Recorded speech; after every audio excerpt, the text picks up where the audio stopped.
Hello, everyone, and welcome to A Mind of Her Own. My guest today is Dr. Kathy Zhang. She is a hospice and palliative care physician, a certified coach and hypnotist, author, and TEDx speaker. She's an assistant professor at NYU School of Medicine and directs the End of Life Serenity Unit at Bellevue, the nation's oldest public hospital. Kathy has sat with thousands of dying patients, hearing their deepest secrets, biggest regrets, and final wishes. Now she's on a mission to share that deathbed wisdom with the rest of us so we don't have to wait until the end to start living the life we truly want. I'm so excited to have her on today. I really wanted to talk with her about the work that she does and the feelings of guilt that can actually emerge during this time for patients and their families. So, Dr. Zhang, thank you so much for joining me. Welcome to the podcast. Hello, I'm so excited to be here. Thanks for having me. Oh, this is such an important topic.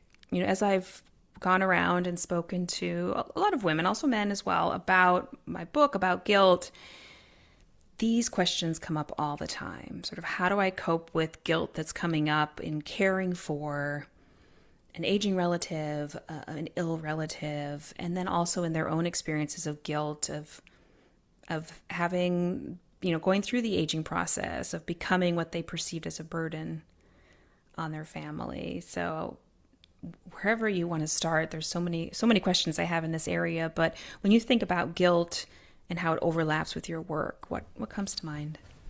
It's a topic and something that I hear from patients and families all the time. And I don't think people fully call it guilt. They sometimes patients will say, I feel like I'm a burden and I don't want to bother people. And so there's an element of guilt there.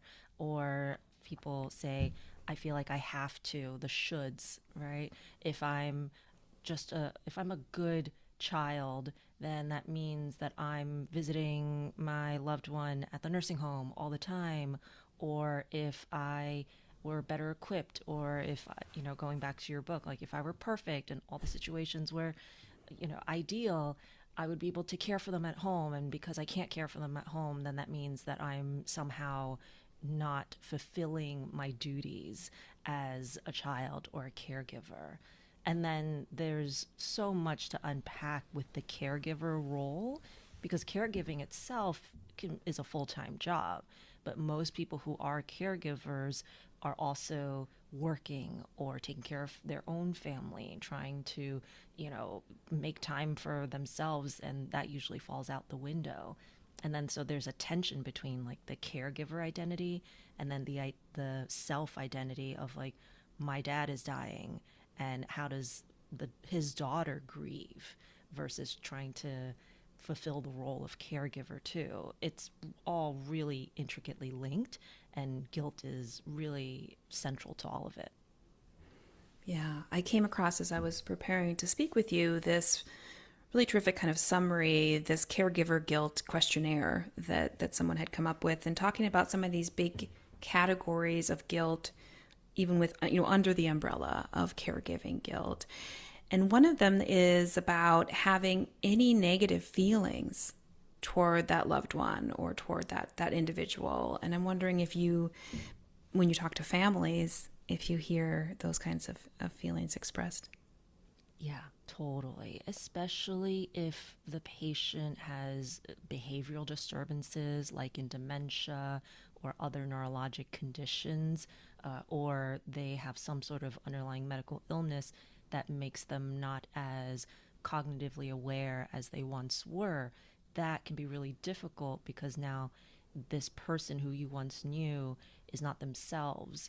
And I think, again, it goes to this idea that, like, it has to be all or nothing, right? That just because they're dying, it means that we have to just say that, they're perfect and we can't set boundaries or we can't be upset with them or frustrated with them.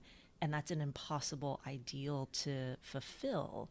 And so what I say to patients and families is it's going to be a bumpy ride and to expect that there's going to be a roller coaster of emotions and that it's going to be normal to have feelings of frustration, of even anger towards your loved one who is seriously ill and or dying. It doesn't make you any less loving or caring, although a lot of times it feels that way, right? It's like, oh my God, they're probably in pain and suffering and that sort of thing. And who am I to feel this way? And to have that standard makes us all less human. Yeah. And it reminds me of this idea that guilt is a way that we often believe we're showing that we care. Like if I feel guilty about something about this loved one, it means that I really am thinking about them and caring about them. And I think if we could truly separate those, they are such different things. And I think adding that burden of guilt to any of it just takes away from some of those true emotions that come up. Yeah, and one of the themes that I kept picking up in your book, mostly because the first time I read it, it really floored me, and I was like, "Oh my God, this is like way too incredible." Was the theme that oftentimes guilt is a byproduct of either us trying to delay or avoid uncomfortable emotions within ourselves, or to protect the people we love from uncomfortable emotions. And as I was thinking about this talk coming on this podcast, was what's a more uncomfortable emotion or idea than death and dying, right? And so the guilt oftentimes comes from thinking, well, okay, if everything is perfect, if I can just make sure that they're cared for perfectly, or if things go the right way, or if I can control all of these variables, which in death and dying oftentimes are very uncontrollable, out of our hands, then maybe my loved one won't have as much pain and suffering. Maybe they'll live longer. Maybe they won't die, even though logically we know that they will. But there's a part of us, I think, that feels differently. Right. And that there's this sense, I think, of if we feel guilty about it, we're taking on this responsibility, meaning that we have some control, right? This responsibility control overlap comes up so often in guilt. It comes up so often in healthcare, in many areas of caregiving, because there's this sense that if I take responsibility, I can somehow, like you said, maybe magically they won't die, they won't be ill, they won't be slipping away with dementia. And I think that the guilt can step in, and we might think, okay, at least I don't feel helpless. But I think it also just leaves this heavy burden on us that doesn't actually help. Exactly. And just, I think the simple awareness of that can help people realize that, oh, I'm having these emotions because I'm trying to cope with a situation that I do not know is going to turn out the way that I want it to turn out. Or it's probably going to turn out in a way that I really don't want.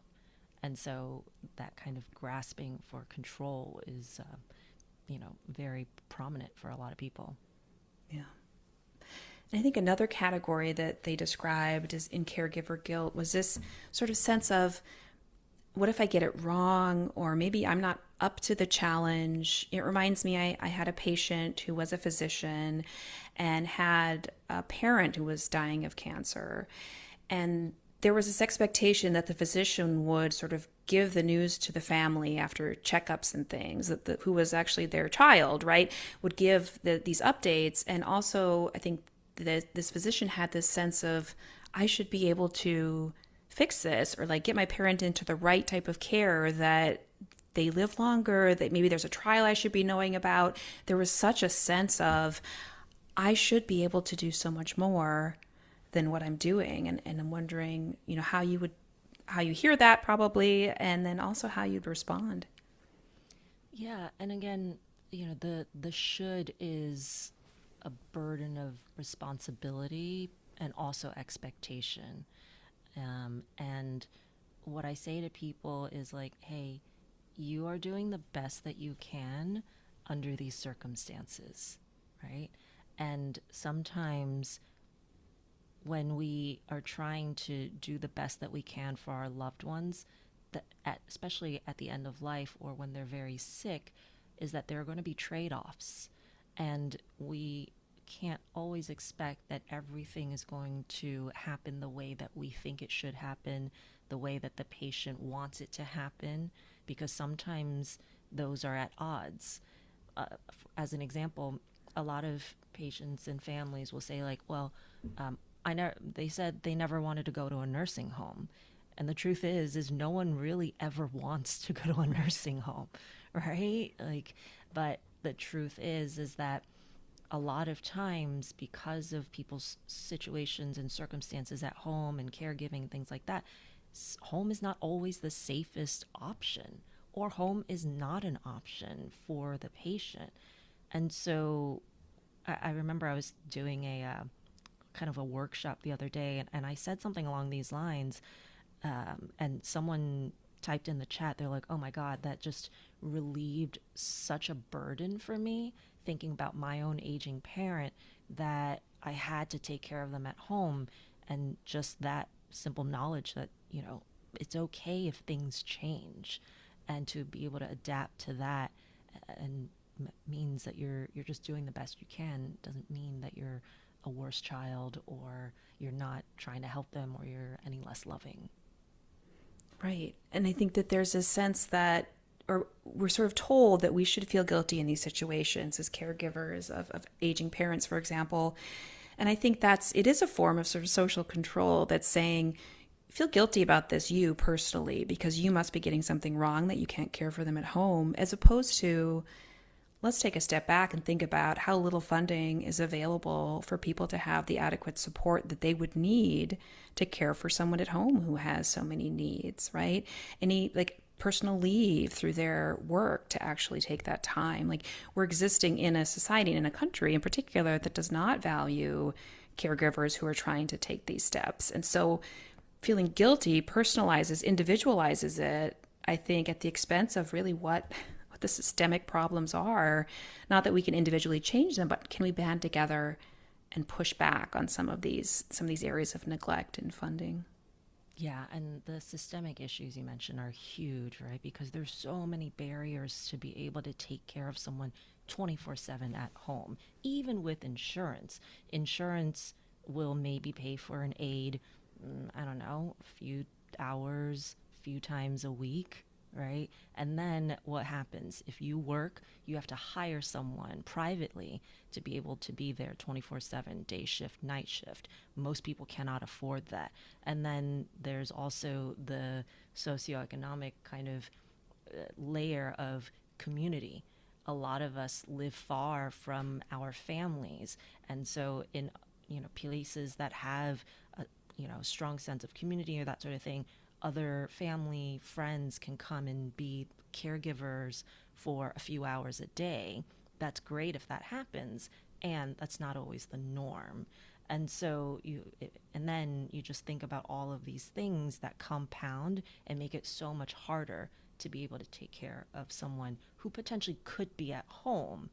And there are some people who just cannot be at home even with those Right. things in place. Yeah. And the question of enough comes up, I think, a lot. Like, what is enough? What is enough as far as visiting a loved one who doesn't recognize me anymore? How much is it enough of visiting someone who does, but then all I hear about is how upset or lonely they are, or how many times do I need to answer the phone if a loved one's calling me over and over and over again? How many is right? And then I can set a boundary. Like, these sort of very practical things, I think, come up. I'm wondering how you talk to family members, caregivers, about boundaries and trying to set limits with these kinds of choices.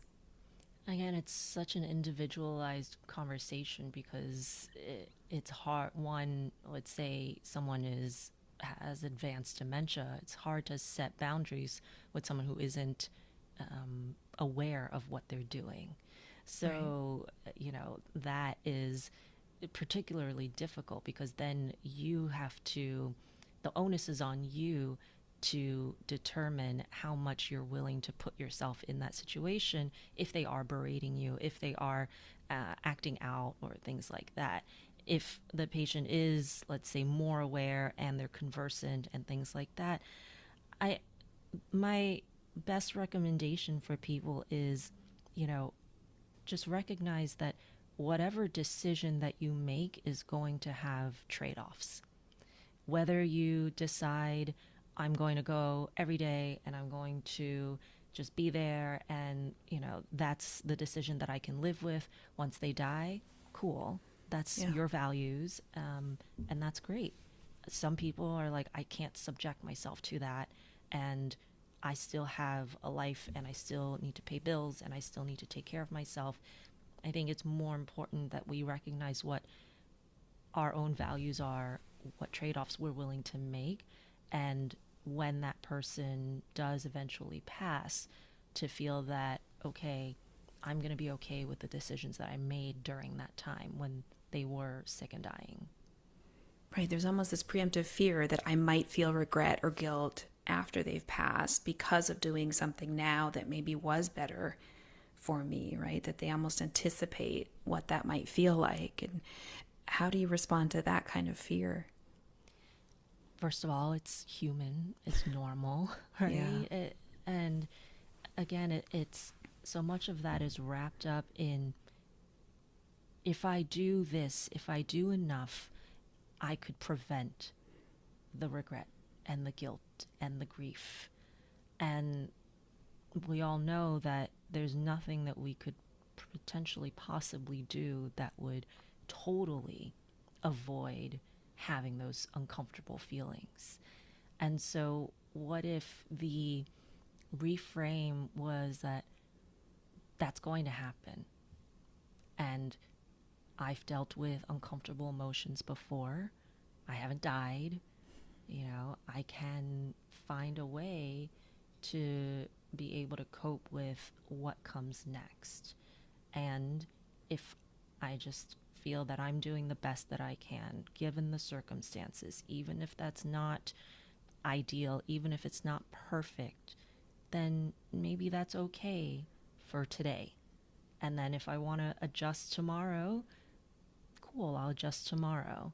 But I think there's this feeling that if we just do this, maybe we can prevent something uncontrollable from happening.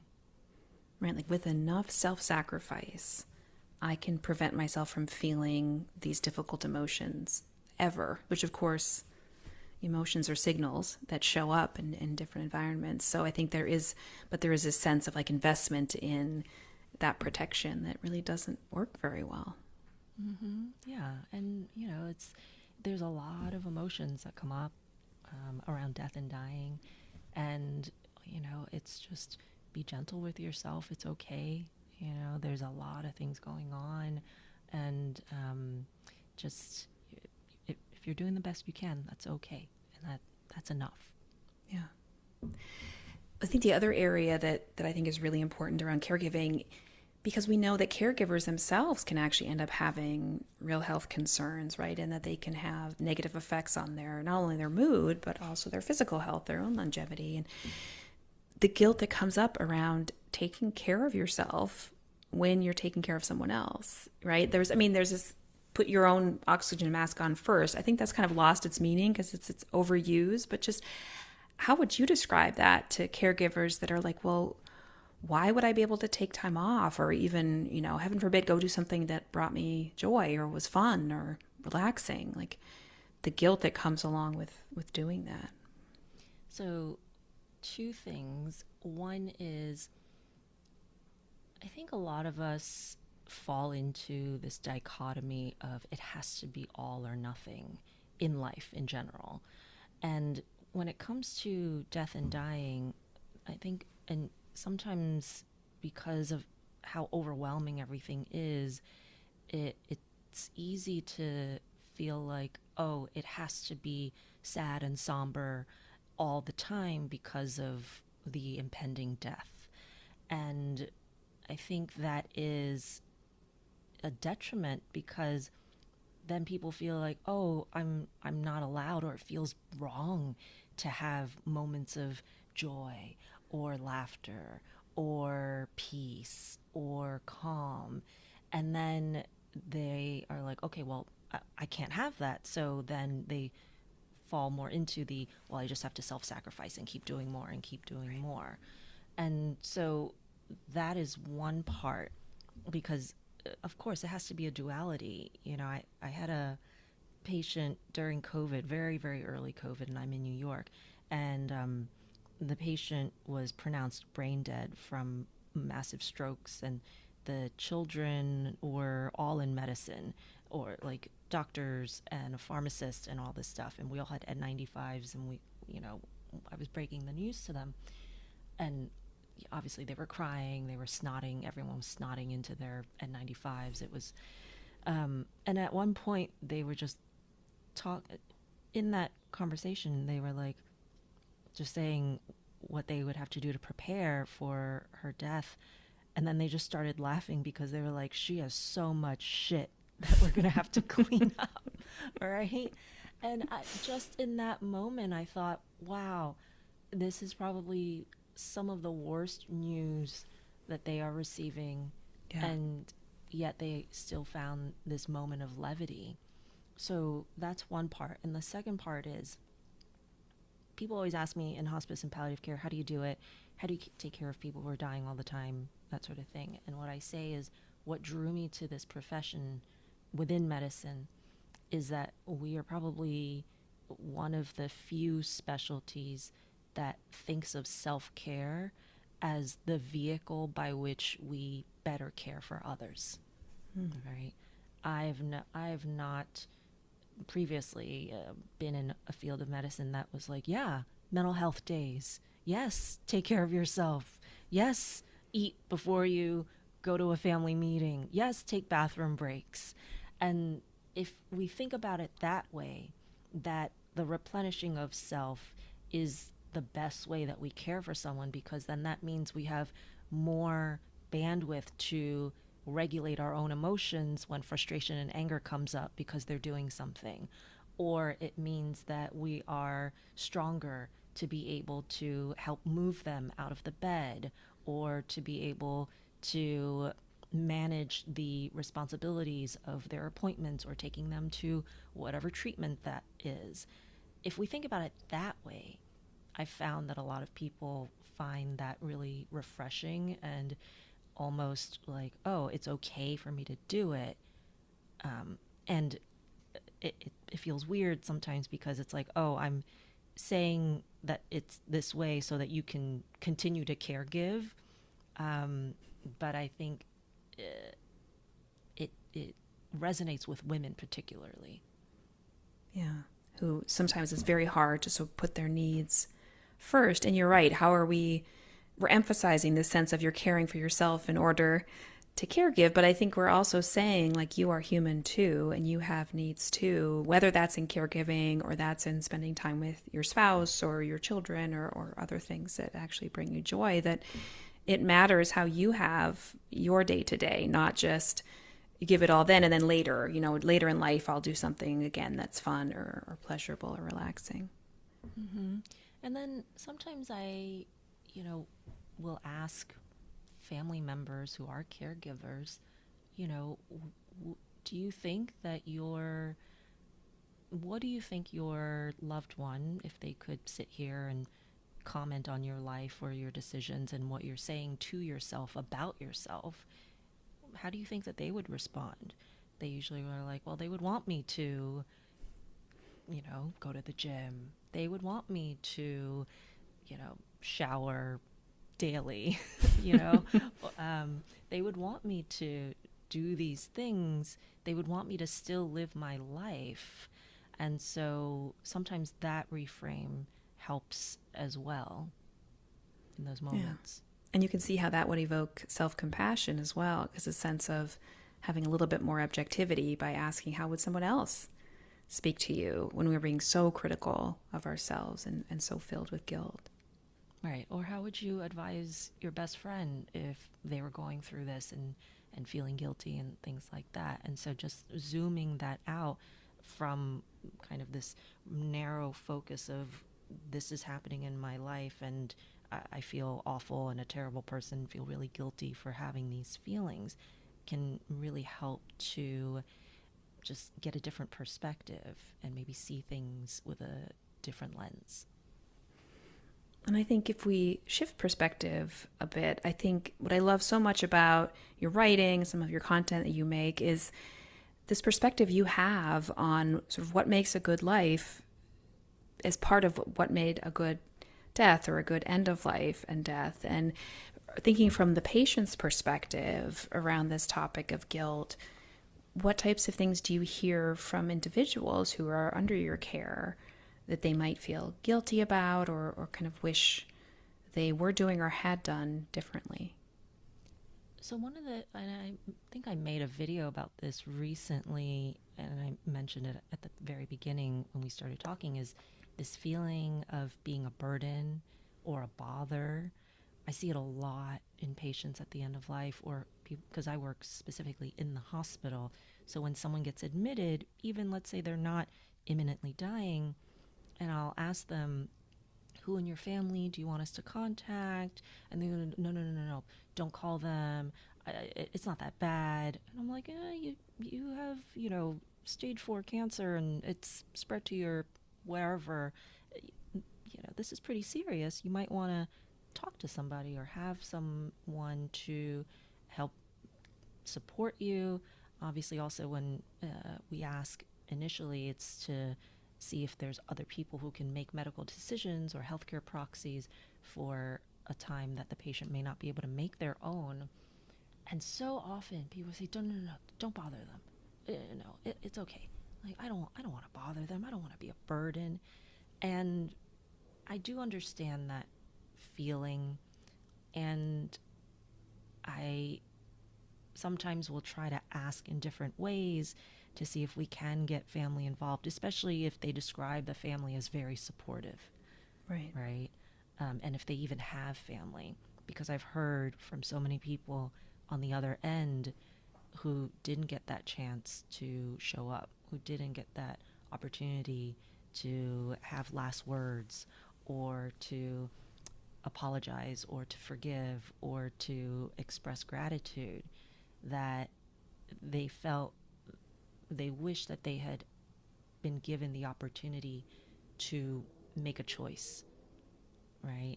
And again, that's not every patient, that's not every interaction, that's not every family. And that feeling of, I'm a burden, this disease that I have, me needing help when for things that I could do for myself previously, that's a big one too, where people lose their independence, they lose Right. their, mental capacity, and they need help. That is a big one. Yeah. There's so many tropes, I think, out there of like, when you get to the end of your life, you won't wish that you had, I don't know, worked more, dieted more. It's like a way to sort of say, like, live in this moment. And I'm wondering if you do hear those kinds of thoughts or feelings in patients you treat. I mean, I've never heard anyone say, I wish I would have worked more. Uh, Yeah.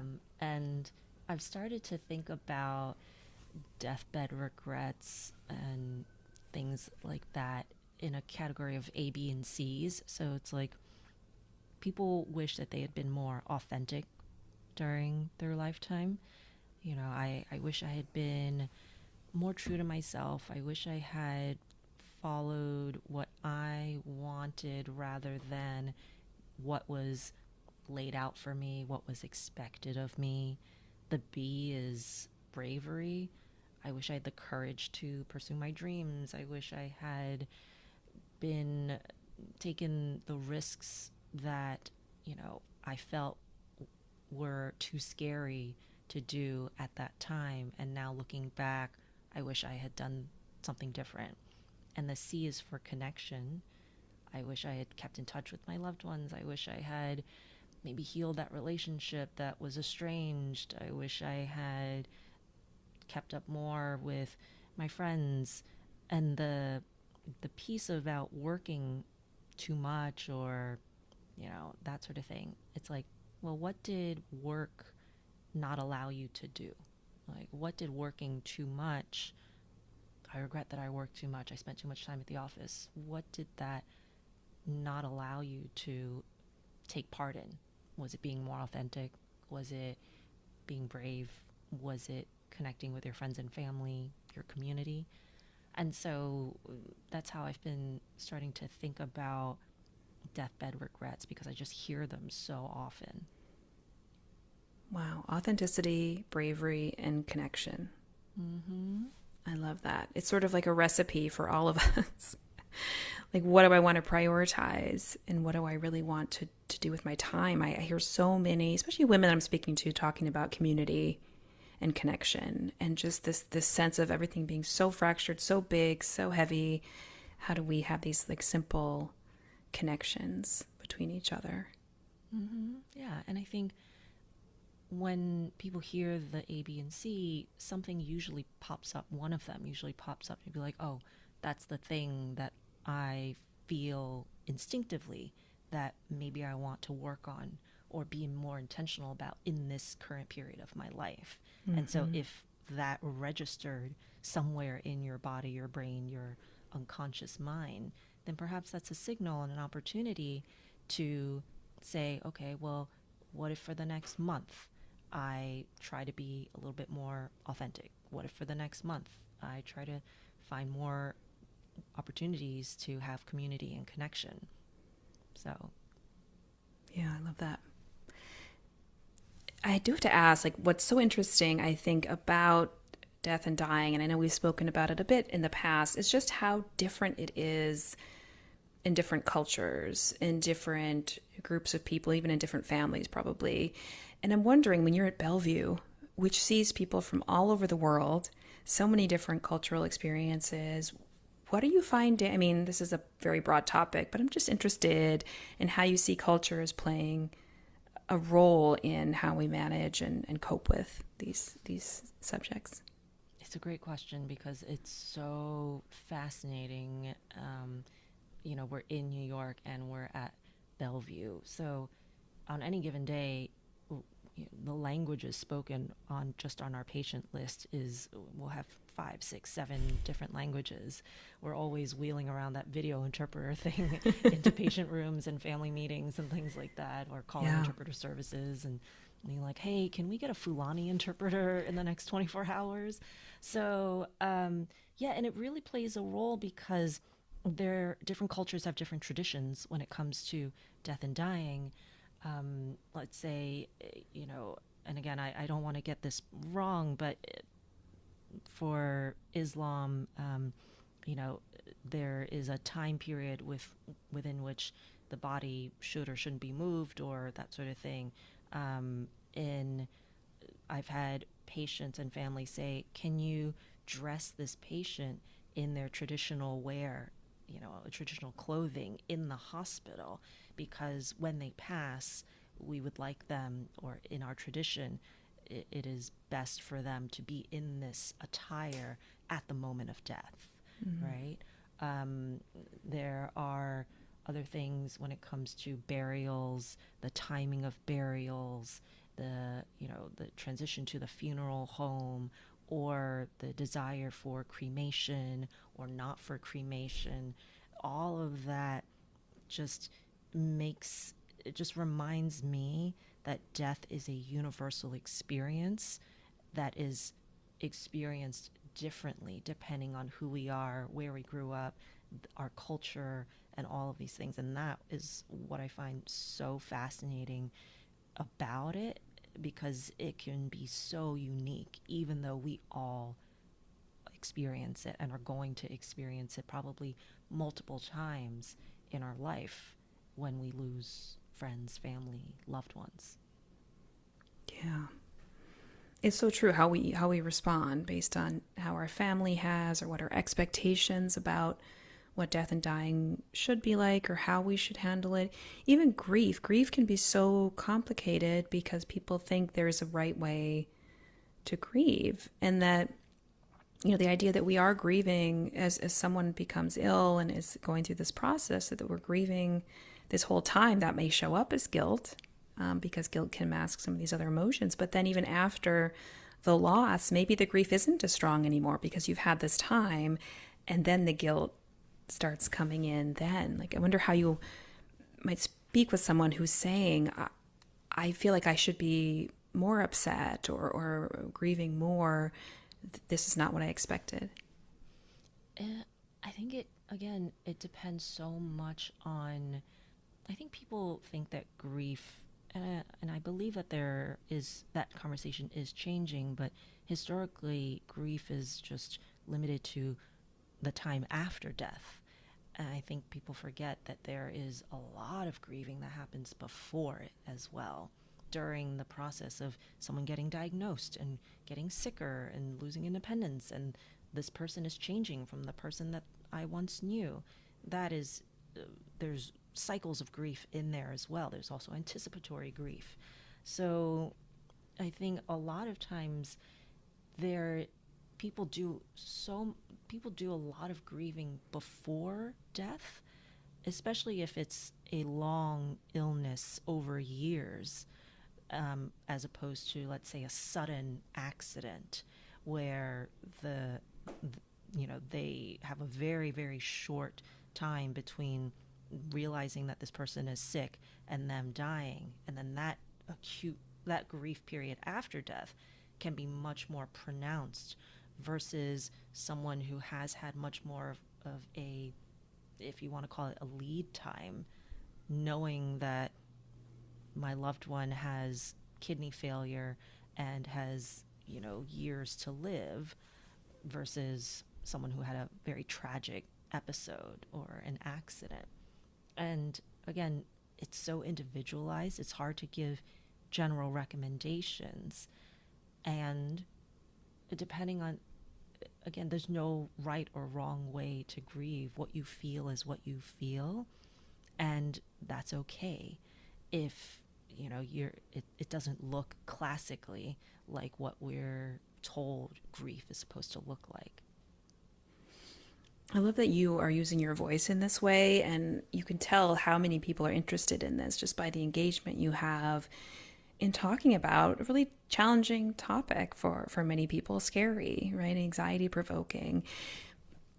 If you could kind of create any project or writing a book or a movie or something about this that helps us as listeners and as just people who are all on this same path kind of cope with these feelings a bit more, like, what do you think people need to see or hear or learn about death and dying? I mean, I think a lot of the content that I try to put out, at the heart of it, I'm going to steal a line that I heard from Sterling K. Brown, from, he's an actor, and I think a lot of people know him from This Is Us and that sort of thing. But he said one of the reasons why he got into his profession was that he wanted to educate, entertain, and edify for people. And so I've thought about my content and what I want to put out there, that hopefully it will fulfill one, if not multiple, buckets of entertain, educate, and edify. But at the heart of it, what I want to show people is that, again, death is universal. No one who, it's going to sound very trite, but like, no one who has ever lived has really survived life. I think one of my colleagues said, if you really think about it, being alive itself is a terminal condition. It's very kind of dark humor, and it's true. And I want people to be able to use that simple fact as a catalyst for action, for change, for deeper meaning, for deeper purpose in our lives. Because if we know that one day we're going to die and we might regret not doing something now, then why are we going to wait until that time to regret it? Why not bring that a little forward now? Use that perspective now to make changes, to be more intentional, to connect with our family and friends, to take risks, to be more ourselves, to say what's on our mind, and things like that. So at the heart of it, I really just want to destigmatize something that we all already go through, but we feel we have to do it in the shadows. Right. Hide it, hide those feelings, hide that experience. Yeah. I love that. I love the ABCs. I think bringing that into our lives, authenticity, bravery, connection. I love that. For the caregivers that are listening, I think you've already given them so many very comforting and empathic ways to be compassionate to themselves. Like, what's one thing you would encourage them to think about or to do today if they're struggling with this, trying to, give care to someone in their lives? What comes to mind right now is to remember that caregiver is only a part of your identity. It feels in these moments that that is your only job. And because it feels momentous, and it's normal to feel that way because it's imminent, you have to do these things. And I hope that people will see that it is a part of what they're doing, and it may be a large part of their life in this current chapter. And what is everything else that is still going on in your life that is still important or is still worth noticing or still worth paying some attention to. It may not have to be, you know, the most important thing if caregiving is the most important thing right now. I just don't want people to feel like they have to be boxed into that during this time period, because a lot of the burnout and the stress that comes from being a caregiver is related to not paying attention to the other parts of ourselves that need tending to. Right. And we all have those needs that need care and need tending to. Well, Dr. Zhang, this has been amazing. I feel like so relaxed and soothed, even though we're talking about a subject that is, really difficult and scary. It's hard to think of, my parents aging or other loved ones in this world, or even my own mortality for that matter. So thank you for making this something that we can really talk about and explore, and you do so thoughtfully. So to those listening, these are just some informational ideas. We're both physicians, but not your doctors. So please find those that are caring for you. Speak to your healthcare provider if you have questions. And I'm Dr. Zhang, thank you so much for joining me today. Thanks so much for having me. Always a pleasure. Talk soon.